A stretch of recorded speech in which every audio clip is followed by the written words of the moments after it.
Hello everyone. आज हम सीखेंगे बेटा जर्नल में inter related transactions of purchase and sales with returns, trade discount and cash discount. इसमें हमने फर्स्ट एग्जांपल लिया है जिसमें 3 इंटर रिलेटेड ट्रांजैक्शंस हैं। इसमें से फर्स्ट है purchase goods from X of the list price of ₹80,000 at 10% trade discount.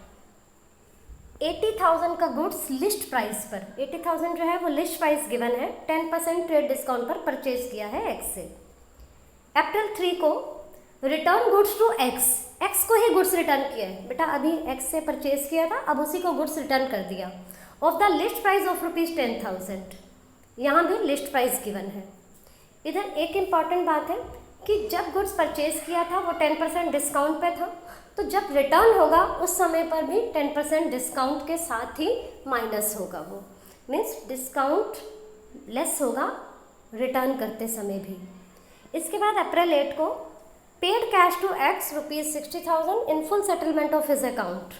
X को ₹60,000 उसके अकाउंट की फुल सेटलमेंट में पे कर दिए, मीन्स इसके बाद उसको अब कोई पेमेंट नहीं करनी। वन बाय वन अब हम ट्रांजैक्शन को लेते हैं।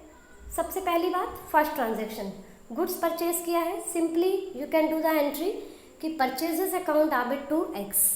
बात आती है बेटा अमाउंट की। फर्स्ट वर्किंग नोट में हम देख सकते हैं लिस्ट प्राइस है 80,000, उसका 10% माइनस करना है। 80,000 का 10% 8,000, ये अमाउंट आ गया 72,000 से, तो फर्स्ट एंट्री बेटा हो गई 72,000। सेकेंड एंट्री गुड्स रिटर्न करने की एंट्री बनी X debit to purchase return. अब बात आती है इसके अमाउंट की। आपको बताया कि रिटर्न के समय भी डिस्काउंट माइनस करना ही करना है क्योंकि यहाँ भी लिस्ट प्राइस गिवन है। 10,000 रुपीज़ सेकेंड वर्किंग नोट में देखिए लिस्ट प्राइस है, इसमें से 10% ट्रेड डिस्काउंट माइनस हुआ, 10,000 का 10% 1,000, ये अमाउंट आ गया 9,000 रुपीज़। तो सेकेंड एंट्री 9,000 से। अब बात आती है बेटा थर्ड एंट्री अप्रैल 8 की, जो कि कैश पे किया है उसे 60,000 रुपीज़। अब हमें देखना यह है कि उसको अमाउंट ड्यू कितना था। बेटा थर्ड वर्किंग नोट देखिए, जो हमने गुड्स परचेज किया था ट्रेड डिस्काउंट माइनस करने के बाद वो 72,000 का था। इसमें से 9,000 रुपीज़ की रिटर्निंग हो गई, ये भी 9,000 डिस्काउंट माइनस करने के बाद है, तो अमाउंट ड्यू बचा 63,000। अब हम उसे कितने पे कर रहे हैं 60,000, तो इट मीन्स 3,000 का डिस्काउंट रिसीव कर रहे हैं। तो यहाँ इसकी एंट्री बन जाएगी पे करते समय एक्स डेबिट 63,000, बिकॉज उसे जो अमाउंट ड्यू था वो 63,000 था, लेकिन कैश पे कर रहे हैं 60,000, तो टू कैश अकाउंट 60,000 और to discount received 3,000। Logics I think so अब आपको सभी क्लियर होंगे कि परचेज क्यों डेबिट किया है, बिकॉज एक्सपेंस है इसलिए डेबिट हुआ, एक्स हमारा क्रेडिटर बन गया इसलिए क्रेडिट हुआ। इसके बाद जब रिटर्निंग हो रही है तो एक्स क्रेडिटर का बैलेंस डिक्रीज हो रहा है इसलिए डेबिट हो गया। परचेज रिटर्न भी परचेज के बैलेंस को डिक्रीज कर रही है इसलिए क्रेडिट हुआ। थर्ड एंट्री में एक्स डेबिट हो रहा है डेबिट द रिसीवर के बेस पर, कैश क्रेडिट हो रहा है बिकॉज कैश का बैलेंस रिड्यूस हो रहा है, और डिस्काउंट रिसीव्ड बिकॉज इनकम है इसलिए क्रेडिट हो रही है। इन सभी की डिटेल पहले भी हो चुकी है। अब हम बात कर रहे हैं एग्जाम्पल नंबर 2। परचेज से रिलेटेड तीनों इंटर रिलेटेड ट्रांजैक्शंस आपको आ गई। अब हम सेल से रिलेटेड इंटर रिलेटेड ट्रांजैक्शंस को डिस्कस करेंगे। इसमें फर्स्ट ट्रांजैक्शन हमने ली है sold goods to Y of the list price of ₹50,000 at 20% trade discount. April 3 Y return 1/4 goods of the list price. Y ने जितना गुड्स वाई को हमने सेल किया था उसका 1/4 रिटर्न कर दिया। और अप्रैल 8 cash received after deducting 5% cash discount. अब यहाँ कितना अमाउंट रिसीव किया है ये नहीं गिवन, बल्कि ये गिवन है कि जितना अमाउंट ड्यू था उसमें से 5% डिडक्ट करके बाकी का अमाउंट वापस हो गया। तो यहाँ बेटा first entry again easily you can do, Y को गुड सेल किया, एंट्री बनी Y debit to sales account. Amount working note number 1 में देखिए लिस्ट प्राइस 50,000 थी, 20% का ट्रेड डिस्काउंट माइनस हुआ, अमाउंट बचा 40,000 रुपीज़। तो फर्स्ट एंट्री हो गई 40,000 से।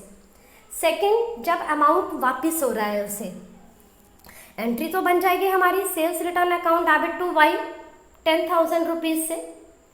अब इसमें बात आती है बेटा कि अमाउंट कितना आएगा। अमाउंट को ध्यान से देखिए, सेकेंड वर्किंग नोट में बना हुआ है, लिस्ट प्राइस है 50,000, 50,000 का 1/4 किया 12,500। अब इसी का 20% डिस्काउंट माइनस करना है, क्योंकि जब सेल के समय डिस्काउंट माइनस हुआ था तो रिटर्न के समय भी डिस्काउंट माइनस होगा ही होगा। तो 12,500 का 20% 2,500 माइनस किया तो 10,000।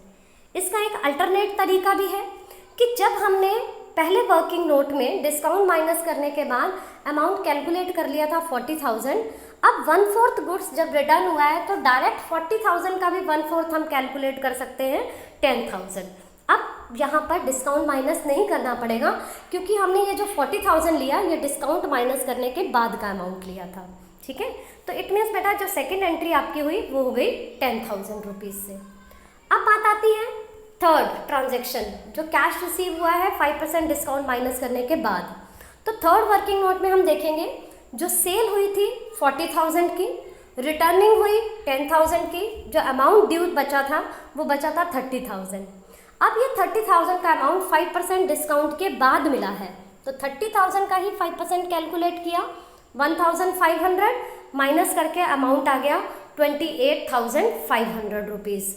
तो मीन्स कि जो कैश रिसीव हुआ है वो हुआ है 28,500 और 1,500 का डिस्काउंट अलाउड। तो एंट्री बनी बेटा cash account debit 28,500, discount allowed account debit 1,500 to Y 30,000 rupees.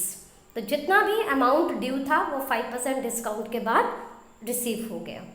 तो आई होप सो बेटा ये सभी पॉइंट्स आपको क्लियर हो गए होंगे। Thank you and have a nice day.